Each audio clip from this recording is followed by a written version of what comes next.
E a da Floresta Negra? A da Floresta Negra... Essa eu acho a mais interessante. Essa eu acho a mais, assim... É a que me dá medo genuíno. É a que me dá, tipo, me tira o sono de noite, assim. Que eu fico, tipo, ok, se essa parte for verdade e essa solução for a correta, a gente tá muito ferrado. Ou não também, porque a gente não tem como descobrir qual que é a intenção de uma outra civilização. Exatamente. Pode ser que todo mundo Tá esteja... todo mundo com medo. Exatamente, Tá sabe? todo mundo com medo. É um jogo como é o dilema do prisioneiro, assim, né? Tá todo mundo ali. Exatamente. Mas a ideia, basicamente, é que a gente nunca recebeu sinais ou mensagens de outras civilizações inteligentes, ou elas nunca deram a cara pela galáxia, porque justamente todas têm medo das intenções de uma das outras.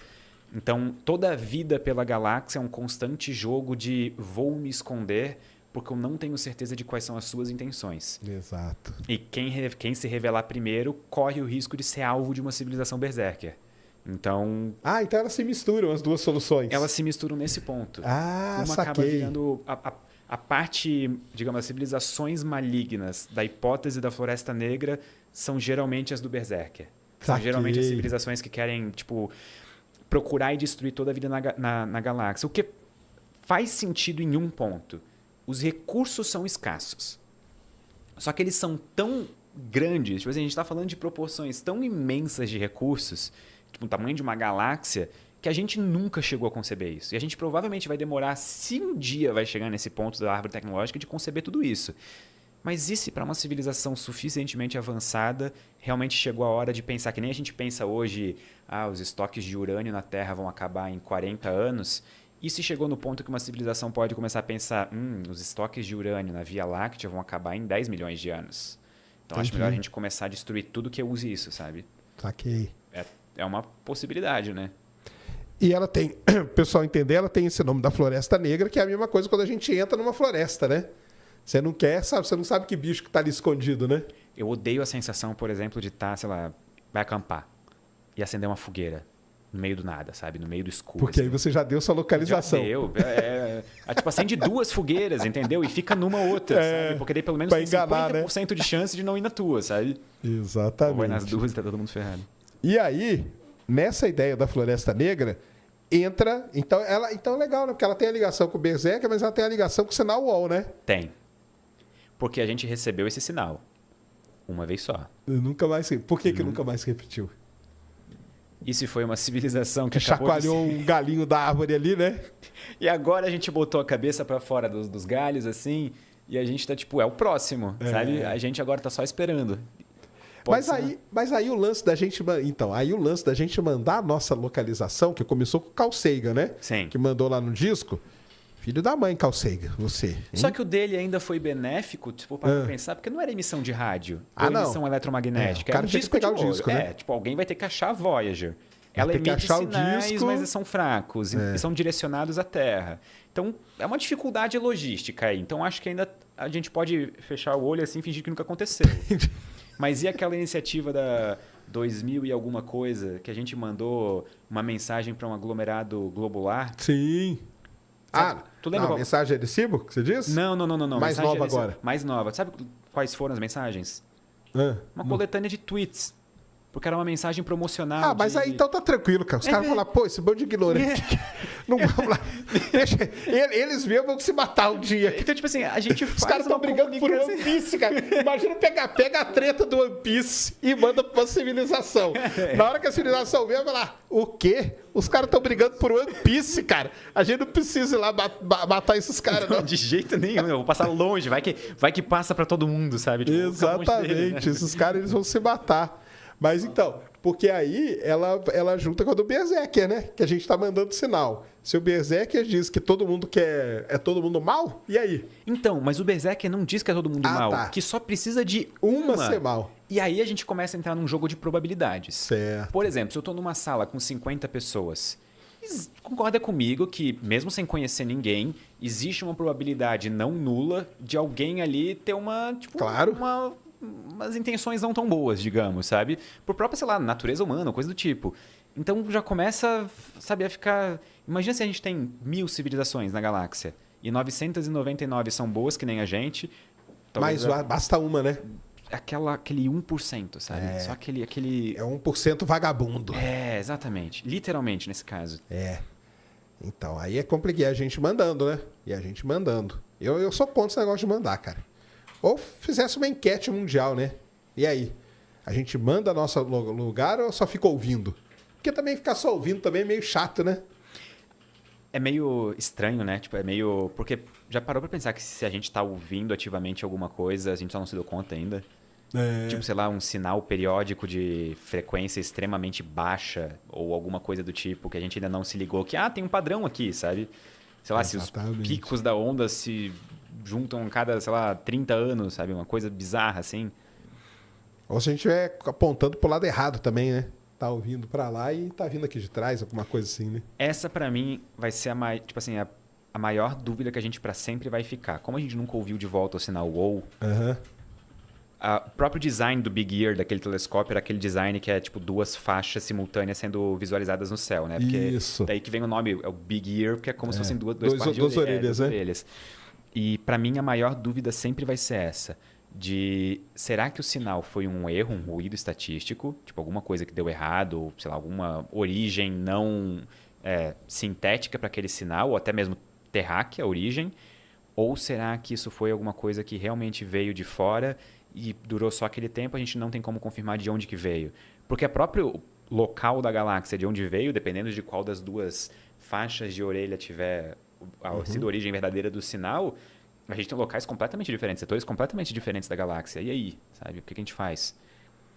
Mas aí você acha, então, que o WOW, então, foi o cara colocou ali, balançou o galho, viu que a gente registrou e aí se escondeu. Por tudo que eu li para fazer o vídeo do sinal WOW, eu tenho opinião pessoal de que eu acho que até hoje é a melhor evidência de vida fora da Terra.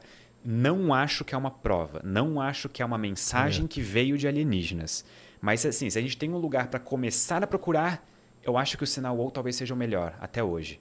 Saquei. Mas e se o cara balançou ali o galho e foi pro outro lado também? Imagina, pode ser uma tática também, né? Imagina assim, ó. A tática das duas fogueiras lá. Aí só tem que criar uma hipótese, cara, para a solução do paradoxo de Fermi, ó. A teoria das duas fogueiras. Aí, ó. Eu tenho uma ideia ainda melhor. A gente descobre vida fora da Terra, a gente vai até eles, emite um sinal e sai correndo. Sabe? Entendeu? A gente bota a cabeça para fora do galho neles e volta para a Terra correndo. Mas aí é muito arriscado, né? Tá doido. Pronto, a gente soluciona o problema, a gente vê o que acontece. Se eles morrerem dentro de 50 milhões de anos, a gente sabe que tem uma civilização maligna na galáxia, entendeu? Matemática é muito simples. Exato. Então é isso, né? Os caras se esconderam e a gente... Então vamos ver, né? O que vai acontecer. Mas o paradoxo de Fermi, ele cria várias outras coisas também, né? Tem os filtros, né?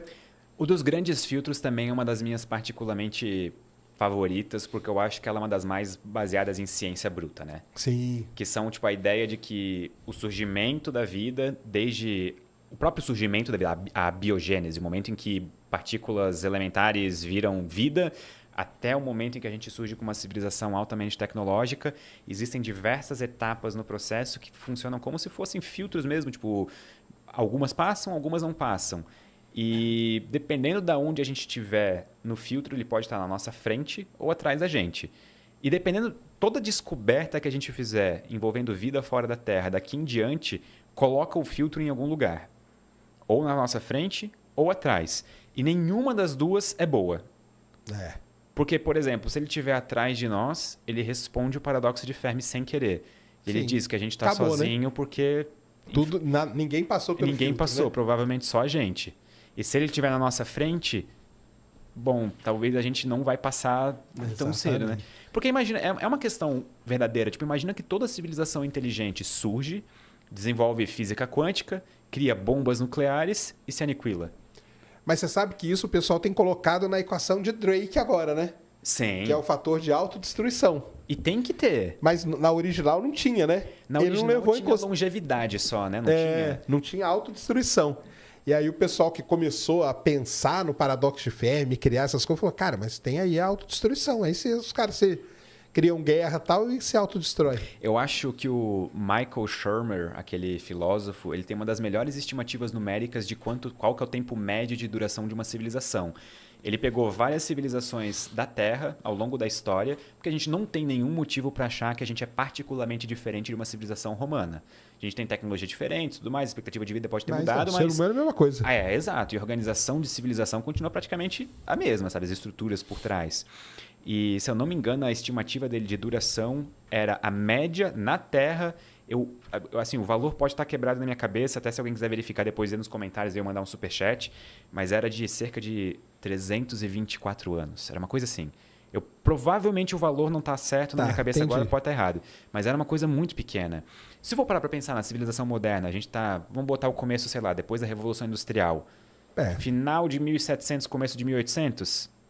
A gente tem mais uns 100 anos. Tu acha que a gente vai continuar sem explodir mais nenhuma bomba nuclear dentro de 100 anos? Tá aí o risco aí tá correndo. O cara tá viajando com a maleta já. Eu ouvi uma vez o podcast Hardcore History, do Dan Carlin. Sim, muito bom. São muito bons, mas são muito longos assim também, né? Tem que ouvir com calma. E no podcast especial, que é uma edição Blitz, que é aquele podcast de 5 horinhas só. Que é a versão curta do podcast dele. Ele tem um comentário que eu achei muito legal, que é: a era nuclear, ela não acabou com o fim da Guerra Fria. Ela começou com o desenvolvimento da primeira bomba atômica e ela continua até agora. A ameaça de aniquilação mútua da civilização humana continua até os dias de hoje. Só que, por exemplo, eu sou de uma geração que eu não vivi isso na pele diariamente. Os meus pais viveram. Tu provavelmente viveu também. A minha mãe fala que quando ela era criança, ela via muito filme, TV e coisa assim. E o sonho dela era ter um bunker. Era, porque os filmes pós-apocalípticos eram muito famosos, né? O The Day After. Day After foi um filme, cara, quando eu vi assim, eu falei, caramba, cara, se for isso aí, nós estamos ferrados. Exato. A gente nunca vai passar por um negócio desse, sabe? Tipo, no sentido de a gente não vai ter capacidade de vencer um negócio desse. Sim, com certeza. E tu confia o suficiente na humanidade hoje? Nem um pouco, Então. Eu não confio nem um pouco mesmo. Se eu tenho medo terrível assim que eu tenho, é esse aí mesmo. É da autodestruição por meio disso aí. Eu tô lendo um livro no momento chamado O Precipício. Ele não tem versão em português ainda, então em inglês é The Precipice. Ele é um livro sobre crise e risco existencial.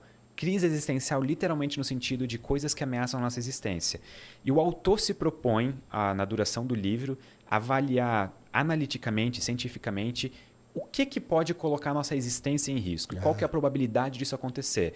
E isso é um campo de estudo relativamente novo, porque não era levado muito a sério pelas pessoas. Tipo, por que eu vou estudar motivos de a gente, sabe, acabar podendo... É isso que eu falei, né? Quando o Drake, depois a gente fala da equação de Drake, pessoal, mas quando o Drake bolou a equação dele, ele não colocou esse fator. E aí, com o avanço, o pessoal falou, calma aí, porque tem um negocinho aqui que você não está levando em consideração. E esse autor coloca a chance de extinção humana nos próximos 100 anos em 1/6.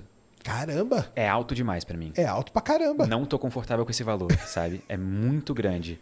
Então, roda aí 6 civilizações, uma delas não vai passar, sabe? Então, a gente talvez tenha uma resposta do filtro. Esse seria um grande filtro, né? Esse seria um grande filtro. E pode ser, na verdade, que esse seja o primeiro dos grandes filtros tecnológicos. Porque a gente tem inteligências artificiais gerais vindo aí. Alguns autores, tipo Nick Bostrom, por exemplo, eles afirmam que isso pode ser o fim da humanidade, pelo menos como a gente conhece. Outras pessoas que pode ser um recomeço. Que talvez a gente, tipo, como seres humanos de carne e osso, fique para trás e a gente gere nossos sucessores, digamos. Entendi. Aquele negócio de meio que Deus ex machina, sabe? Sim, sim. Que é um negócio... também é um outro... Mas eu tenho mais medo de bombas nucleares do que de inteligência bomba nuclear, artificial. Bomba nuclear vai ser um fim trágico demais, né, cara? Tá louco, tá doido. Mas é porque são vários filtros, né? Em cada etapa da vida vai tendo filtros, né? Só entre o espaço de a vida surgir com a biogênese até o espaço de surgir uma civilização tecnologicamente avançada, são 9 filtros. 9, que é aquela lista que o cara fez, né? São 9. E assim, cada autor bota os filtros onde ele quiser também, né? Porque é um campo de estudo em ascensão, em desenvolvimento. Então, tem um filtro que vai da biogênese ou de moléculas essenciais para a vida para o mundo de RNA, depois que vai para unicelular, multicelular, e assim vai. Continua a reprodução, propagação, né, da espécie, e vai indo, né? E por isso que em 2000 Quando que foi o ano que Lembra daquele meteorito marciano que acharam na Antártida? Pô, Que... 1996. 96, que tinha o ALN supostos... 84001, que era um micróbiozinho que o Fantástico mostrou também. O Fantástico mostrou na televisão. Aliás, esse meteorito ele é muito importante para a volta da exploração marciana, sabia, né? Por quê? A exploração marciana, a gente foi Projeto Marina e Projeto Viking. Uhum. Depois do Projeto Viking, a gente não achou vida nem nada, ficou parada a exploração de Marte.